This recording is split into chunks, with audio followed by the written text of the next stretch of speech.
Hey, what's up guys? Thank you for joining us on another video of YRM TV.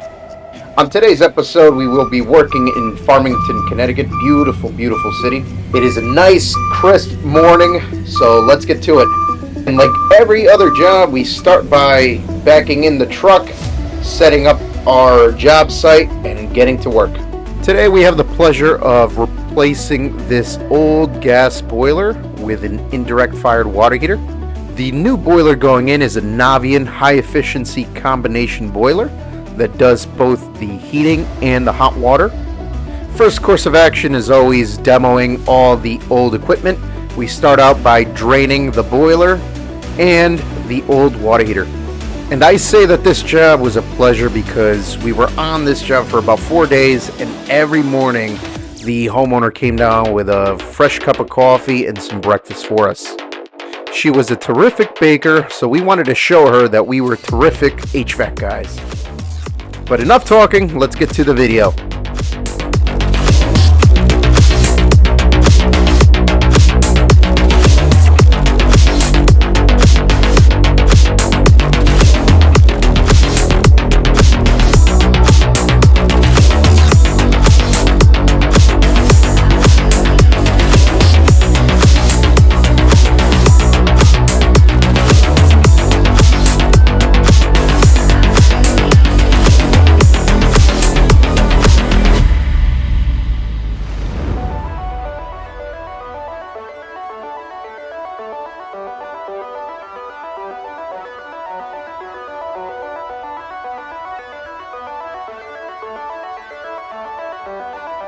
Now that the old equipment is out of the way, we'll start the job off by framing out a wall that will serve as a platform for our boiler to be hung on.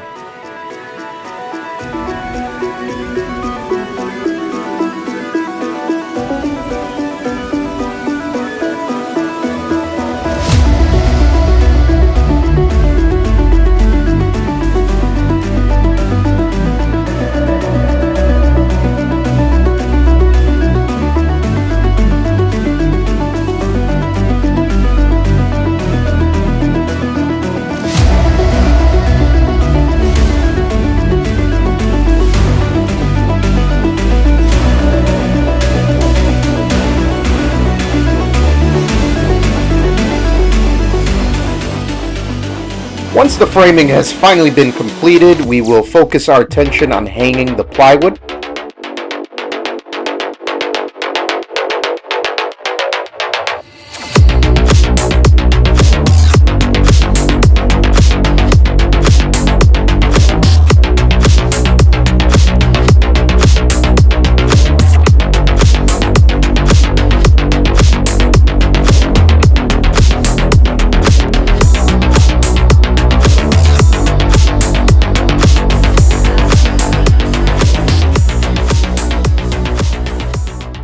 After finally hanging the plywood, we will then focus on hanging the boiler.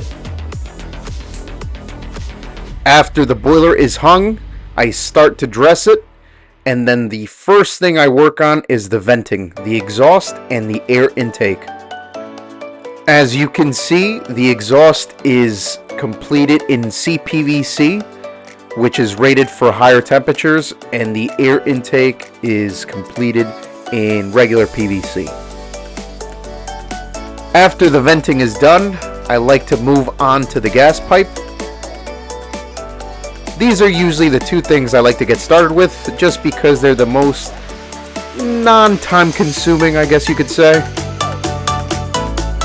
After these things are done, we work on the condensation line and begin to dress the boiler with the manifold. Quick little detour, we had to put our plumbing hats on and get into the main drain to install a P-trap for the condensation line.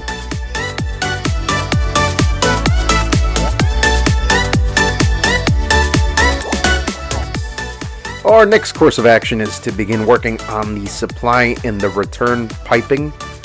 This boiler, this particular system, is actually a 3-zone system. So it's got 2 zones on the first floor and 1 for the second floor.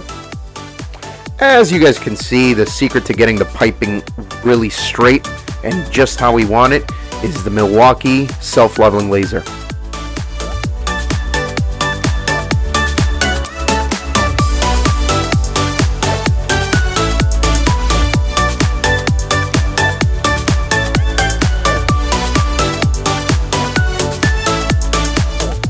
And here we're seeing, just working on the supply and the return piping. The manifold is already up. We're just getting ready to press everything together. For this, we will be using the Milwaukee Pro Press tool. Gotta love this thing, I really do. It's such a time saver. I know the old school guys, they're not too fond of it, but I personally love it. I came from soldering. I came from doing a bunch of industrial commercial work, and we did nothing but solder, but after I switched over to this, I honestly don't think I could ever go back.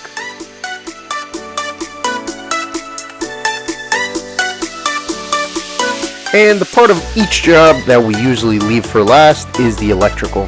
Reason being is because wire is very flexible, very maneuverable, unlike the copper piping. So after wiring up each circulator pump, we go upstairs, we replace the thermostats, wire up the boiler, and it is good to go.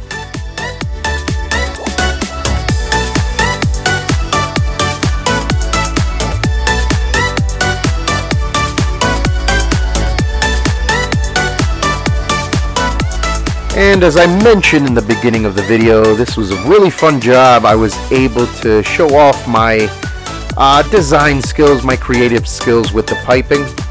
In fact, the homeowner was so impressed and so thrilled with my work that he actually had us sign the top right corner of the wall. But that was not it. They also treated us to some homemade brownies. And guys, let me tell you, these were phenomenal. We hope you guys enjoyed the video. Thanks again for tuning in. Please leave us a comment, give us a like, subscribe, and we will see you guys on the next one. Take it easy.